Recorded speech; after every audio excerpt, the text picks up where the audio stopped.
everyone, I'm PJ here, and I'm coming back with another Bakugan video.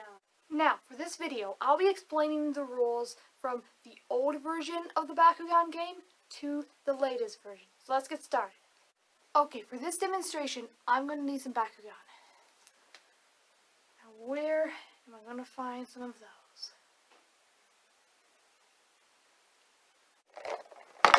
Now, for this demonstration, I'll be using 2 Bakugan, but keep in mind this is only a demonstration, and for an actual Bakugan battle, you use up to 3 Bakugan, and 3 ability cards, and 3 gate cards each, but more on that later. So now, for this demonstration, I'll be using Riptac and a Dragonoid. Now, you start the match by each player setting 1 gate card down, diagonally, like that. Next, decide which player should roll first.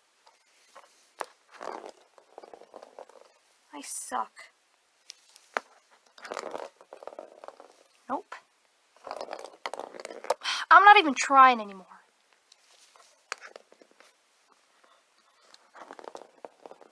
Okay, just imagine that it actually landed on a gate card. The magnet triggers your Bakugan to open, but I'm guessing you guys already knew that. So, now, your opponent rolls.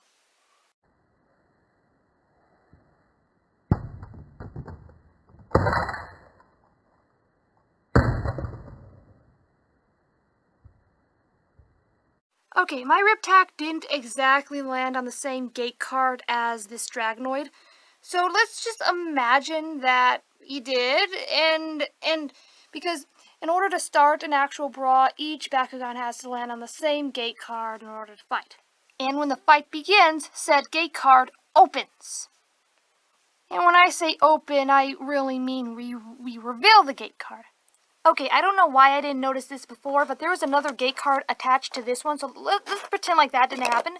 So, now, the gate card is very important, because based on your Bakugan's faction, in other words, your Bakugan's color, you get extra G power based off of that. So, for example, red gets 60, blue gets 30, and etc.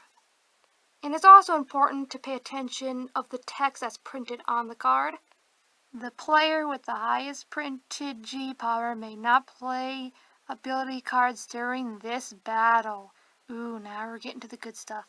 Alright kids, can you tell me what we do after the gate card has been revealed? That's right, we use ability cards. Can you tell me what ability cards are for? That's right, they're for gaining G power based on our Bakugan's attribute. So if we were to use this on our Dragonoid would gain 100 G power because it says we'll get 100 G power for Pyrus Bakugan, and Pyrus Bakugan are the color red. Now, it's good to note that every Bakugan comes with their own G power. Now, according to this gate card that they landed on, the highest printed G power on a Bakugan cannot use any ability cards for this turn. So that Bakugan would be...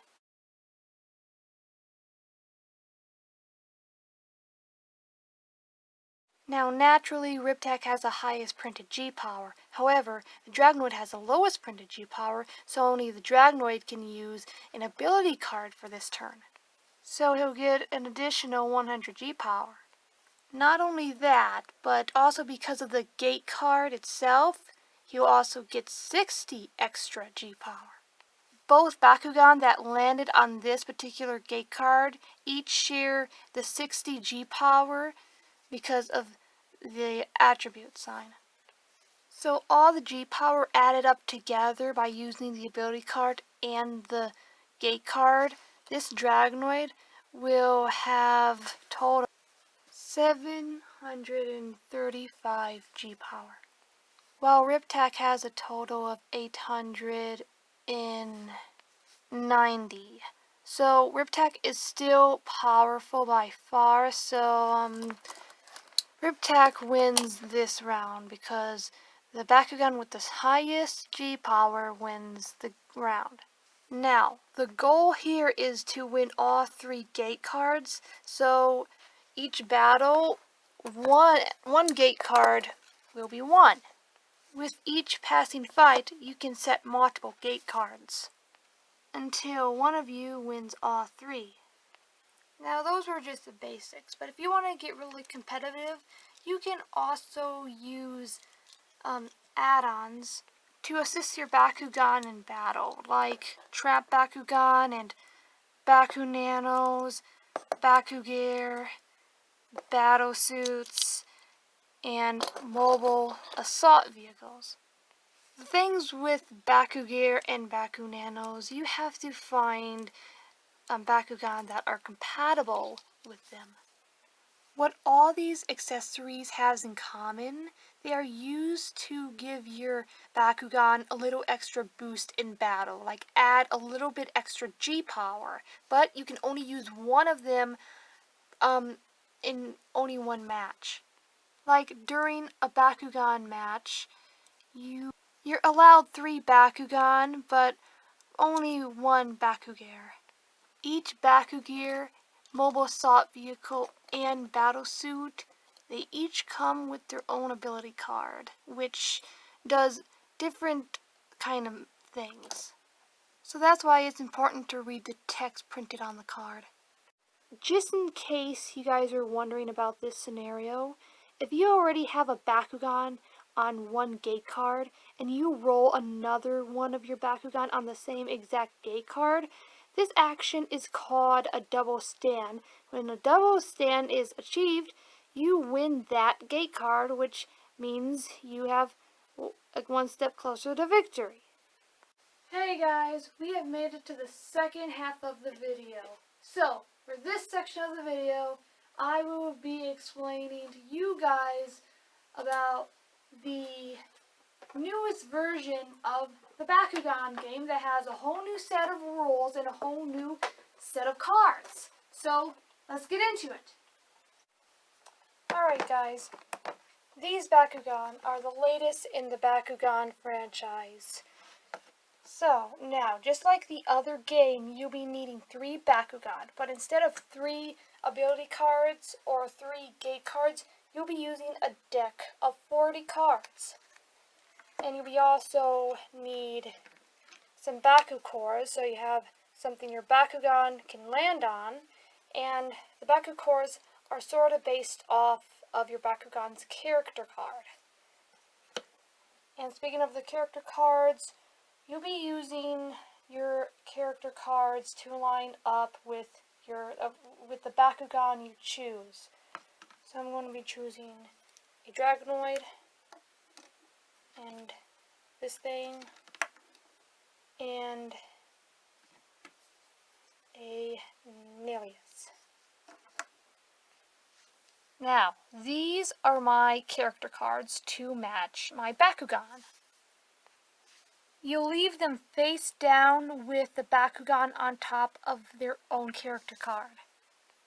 Now, you'll need a deck of 40 ability cards, and it should consist of ability cards to line up with your Bakugan's faction.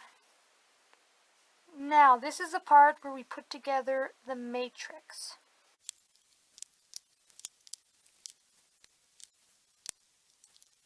Pay attention to the top right corner.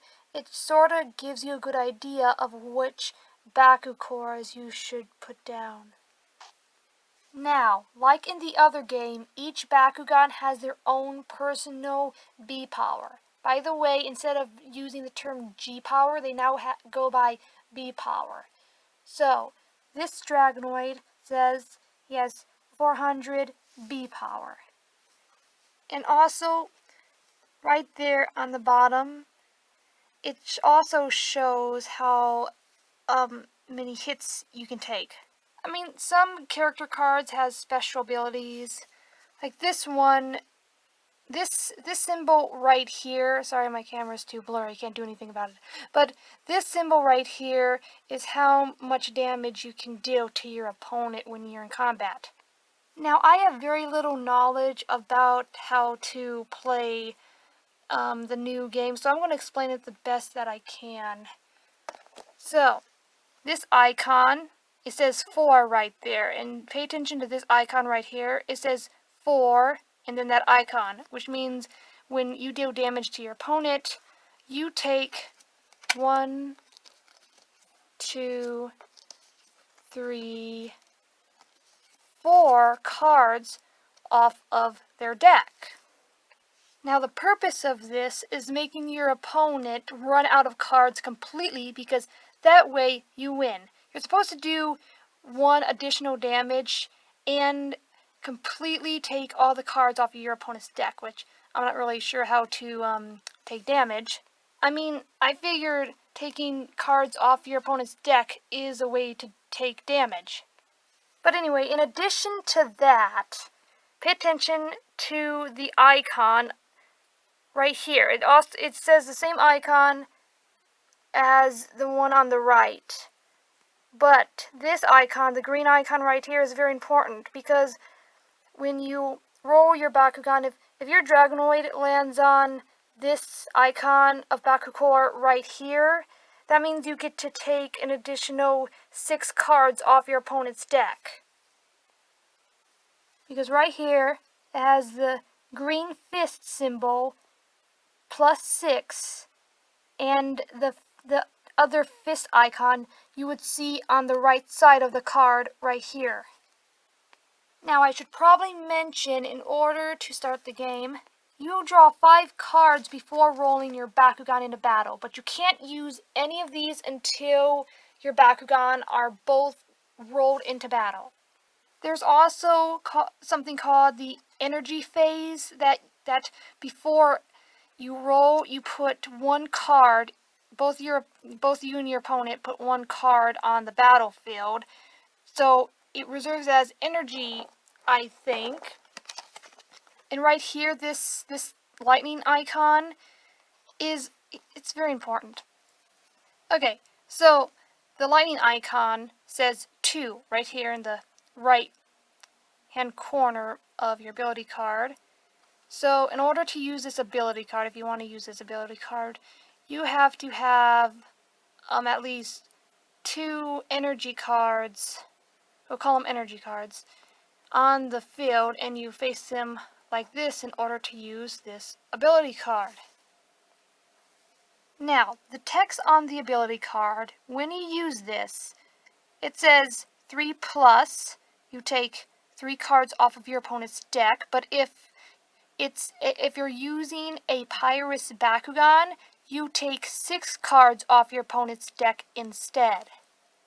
Now, what I think makes this game more complicated than it has to be is that instead of using full sentences, they just print these icons and just tell you what to do in like a non-straightforward way. I mean, I don't know if it's laziness or what, but they could have just said, if you're using a Pyrus Bakugan, then you can take 6 damage on your opponent instead of 3. There are the need for evolution cards. This is an evolution card. Right there it says EVO, which is short for evolution. And I'm not really sure how to use evolution cards, but I'm assuming when you do use an evolution card, there's also special text written like there would be on a regular ability card. I'm not sure if you need a special Bakugan to do this. You probably don't. I guess if you have an evolution card, I mean, correct me if I'm wrong, but you can just, like, for example, these both are 2 Dragonoid cards, and I could place a evolution card on my Dragonoid's character card like this, probably. Now, after you roll your Bakugan and it's on a Bakukor, you also have to pick up a Bakukor your Bakugan had landed on. Now, I'm only using this as an example. I didn't really roll them out to land on any specific Bakukor. But say that my Dragonoid landed on this particular Bakukor. I'm not sure what the F stands for yet, but it says +8, and it has the damage icon, which means I suppose that's an extra additional damage you can deal. So after your Baku core has been picked up, you can also use something called a Baku gear. Now, Baku gear, just like in the other game, it comes with its own ability card. According to this ability card, you can deal 2 extra damage, and it gives you 100 B power. But again, in order to use ability cards, you also need the required energy card that you placed on the field. Now, you and your opponent shares a turn, but with each passing battle, or which each passing turn, you each put an energy card on the field. I mean, I'm assuming, but then again, I might be wrong, so please correct me in the comments. Now, how you decide who takes damage, and like I said, you take damage by discarding the top cards off of your opponent's deck. That's how you do damage to your opponent. But how that's decided is which B power is the highest of your Bakugan. It's all depending on which Bakugan has the highest B power. Okay, and another thing. Say that my opponent did 6 damage to me, so I would take 6 cards off of my deck. I go 1, 2, 3, but this is called a horizontal card, which you stop the attack when you pick this up. If you draw this card while you're in the middle of, doing what I was just doing, you have an option to stop the rest of the attack and use the required energy it takes to stop the attack. Like, for example, this lightning bolt icon again, you have an energy right in the field. You do this to use it so you won't take any more damage. I don't know. I mean, to the best of my knowledge, I don't know. I'm probably wrong about this whole thing. I mean, these cards are cool to collect, but a lot of them really don't make much sense. Okay guys, well, that's it for this video, but let me know in the comments what you think of the new Bakugan game, and as always, I'll see you next time. So keep on brawling, brawlers!